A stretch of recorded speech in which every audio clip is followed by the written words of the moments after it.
gusta leer? ¿Alguna vez te has preguntado por qué lees? ¿Qué buscas en los libros?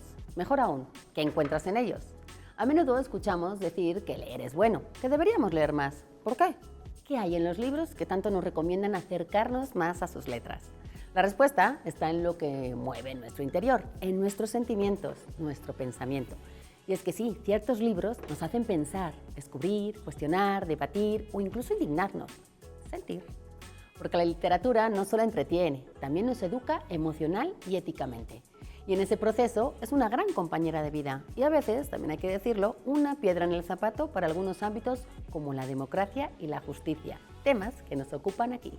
Por eso quiero recorrer algunos libros que, en mi opinión, han influido en la forma en que pensamos sobre lo justo y lo igualitario, que entendemos por participación ciudadana y reflexionar sobre la relación entre literatura, democracia y justicia. No están todos los que son, pero espero que supongan una buena probadita. Como punto de arranque, me gustaría acotar que la democracia no es solo un sistema de gobierno, es un lenguaje compartido, una cultura de diálogo, disenso y reconocimiento del otro. La justicia no se limita a un código penal, es un horizonte ético que nos dice qué merece cada persona. La literatura vive en esa frontera que nos permite escuchar voces marginadas, imaginar futuros distintos y explorar y ensayar empatía. Un buen poema o una novela potente pueden hacernos sentir el peso de una injusticia o la fuerza de una comunidad organizada. Por eso, cuando leemos, no solo vemos mundos, también probamos ideas sobre cómo debería funcionar el nuestro. Pero esto no es nuevo. Los vínculos entre literatura y justicia se remontan a la tragedia griega, donde la ley del Estado se coloca frente a la ley moral o familiar. Tomemos como ejemplo Antígona, de Sófocles. Antígona, la protagonista, desobedece un decreto injusto para honrar a su hermano. Una pregunta que sigue viva hoy. ¿Debe obedecerse siempre la ley? ¿Qué hacemos si la ley es injusta? Brinquemos al siglo XVI, exactamente a 1516, año en que Tomás Moro publica Utopía, un ejemplo de cómo estas representaciones imaginativas de una sociedad futura, teóricamente con características favorables para el bien de la humanidad, muestra una redistribución diferente entre la propiedad, el trabajo y la educación. No son mapas para construir países, pero sí disparadores de reflexión sobre igualdad, derechos y bienestar común. Otra forma literaria para plantear estos aspectos de la naturaleza humana es la sátira, una composición escrita en verso o en prosa cuyo objeto es censurar o ridiculizar a alguien. Ese humor suele ser usado para desenmascarar el poder y exhibir la hipocresía. Quizá reírnos del abuso no lo haga desaparecer, pero sí lo visibiliza y hace que más personas lo cuestionen. Y ejemplos tenemos muchos, desde los viajes de Gulliver, de Jonathan Swift, hasta la obra de varios autores contemporáneos. Se generan así preguntas que sostienen cualquier cultura democrática. ¿Quién decide? ¿A quién se escucha? ¿Qué derechos se garantizan? ¿Qué injusticias normalizamos? Desde el siglo XIX, la novela se volvió un laboratorio social. En ella aparecen personajes tipo, como el pobre, la mujer, el obrero, el migrante, que permiten tejer narrativas sobre el castigo, la culpa, la burocracia o la exclusión, entre otros temas. Víctor Hugo, en Los Miserables, expone la violencia estructural y la necesidad de justicia social. Jean Valjean no es solo un individuo perseguido, es el símbolo de quienes caen atrapados por leyes que no entienden las razones de la pobreza. Fyodor Dostoyevsky, en su obra Crimen y Castigo, investiga la culpa y la responsabilidad más allá del expediente judicial. ¿Puede haber justicia sin comprensión de la complejidad psicológica? Otro más, Charles Dickens, que retrata con maestría en sus páginas tribunales, orfanatos, cárceles y fábricas. Sus novelas nos recuerdan que la justicia es imposible sin condiciones materiales dignas. Salud, educación, vivienda. La novela aporta, pues, una visión de la justicia que no cabe en una sentencia. Incorpora biografías, contextos, afectos y el azar que atraviesa las vidas. ¿Y qué ocurre en los territorios más cercanos, más nuestros, más cotidianos?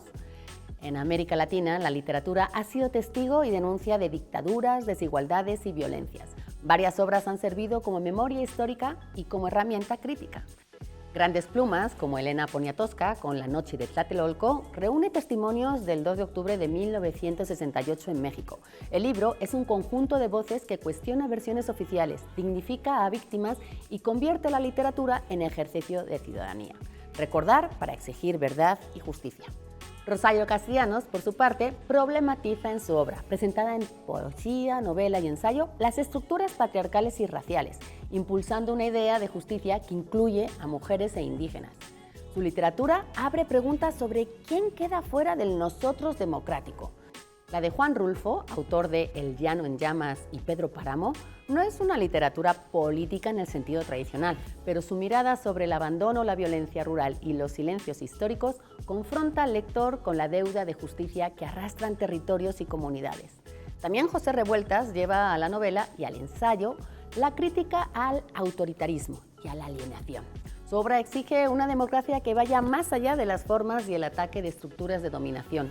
En tiempos más recientes, varios autores jóvenes se han sumado a esa larga y nutrida lista de análisis de la actualidad desde el mundo editorial y pone sobre la mesa temas de los que se escribía menos. Valeria Luiselli, en Los niños perdidos y Desierto sonoro, conecta la crisis migratoria, la burocracia y la lengua con debates sobre derechos y humanidad. Fernanda Melchor, en Temporada de huracanes, expone una violencia sistemática que interroga las promesas de la ley. Camila Sosa, Dolores Reyes, Dalia de la Cerda, Almadelia Murillo, Brenda Navarro, Carmen Bullosa, Lidia Cacho, Cristina Rivera Garza y tantas otras que podrían nombrarse aquí. Ensanchan el panorama con temas de corrupción, impunidad, desapariciones, migración y violencia de género. Todas estas escrituras, distintas en forma y tono, empujan la idea de que no hay democracia sólida sin memoria y no hay justicia sin reconocimiento de las víctimas y sin reparación. En definitiva, leer nos hace más capaces de deliberar. Democracia no es unanimidad, es disenso con reglas y reconocimiento del otro. La literatura nos entrena para escuchar voces ajenas. Una novela nos coloca en la mente de otros. Un poema nos cambia la perspectiva. Una crónica nos obliga a mirar. También nos permite sostener complejidad. Frente a explicaciones simplistas, la literatura muestra ambigüedades, contradicciones y dilemas. La justicia real casi nunca es blanco o negro y sobre todo nos lleva a imaginar alternativas. Utopías y distopías alertan sobre rumbos indeseables o peligrosos. Nos dan lenguaje para pensar reformas y evitar abusos. Cada uno de estos textos cuestiona no solo qué pasó, sino cómo nombrarlo y qué hacemos con ello. La justicia necesita precisión, pero también imaginación moral. La literatura aporta ambas. El acto democrático no se limita a la votación. Necesitamos historias compartidas sobre nuestro pasado, presente y futuro. La literatura ayuda a construirlas y a discutirlas. La justicia no es solo penal. Está presente en el acceso a la educación, la salud, la cultura, el empleo y en el reconocimiento de las identidades. Las obras literarias ponen el foco en esas zonas grises donde la inequidad nace y se perpetúa. Conocer voces de todos los grupos es fundamental para forjar opiniones informadas y fundamentadas. La literatura que las recoge ayuda a ampliar la imaginación cívica y corrige sesgos. La literatura guarda y transmite esa memoria con densidad humana para evitar la repetición de errores, abusos y dolor del pasado. Muchas veces nos solemos preguntar si la literatura puede cambiar la realidad y la respuesta nos hace dudar. Seguramente no. Un libro no aprueba leyes ni dicta sentencias, pero sí puede cambiar el clima de opinión, lo que a su vez modifica prioridades políticas, formar generaciones con sensibilidad democrática y ética, presionar para aspirar a la transparencia, pues cuando una obra instala un tema, los medios y las instituciones deben responder y acompañar luchas, porque las palabras sostienen, legitiman, dan continuidad y memoria. Por supuesto que un libro no resuelve un caso, pero contribuye a fijar una verdad social que impida el borrado. Puede lograr un impacto en la conversación pública sobre temas de justicia y discriminación y mirar de frente temas incómodos. La literatura no sustituye la justicia, pero aporta para allanar el terreno de la empatía, el lenguaje y la memoria que la justicia necesita. Por eso es recomendable y necesario buscar voces diversas, alternar clásicos con autorías indígenas, femeninas, jóvenes, atender el contexto. Una obra no surge en el vacío. Pregunta qué estaba pasando cuando se escribió. Señalar las ausencias. ¿Quién no aparece? ¿Quién no habla? ¿Qué no se nombra? Reflexionar sobre el lenguaje empleado. ¿Cómo se describen víctimas, culpables, autoridades? ¿Qué palabras legitiman o cuestionan? Y tratar siempre de tener en cuenta la época, el entorno y el momento en que fueron escritos y tratar de trasladarlos al hoy. ¿Qué problemas del libro resuenan hoy? ¿Qué dilemas persisten? ¿Qué soluciones imaginarías? La democracia es una plaza donde todos pueden hablar. La justicia una promesa de trato digno y equitativo. La literatura, con su capacidad de tocar emociones y ordenar preguntas, funciona como esa plaza simbólica donde ensayamos argumentos, escuchamos historias y aprendemos a convivir con diferencias.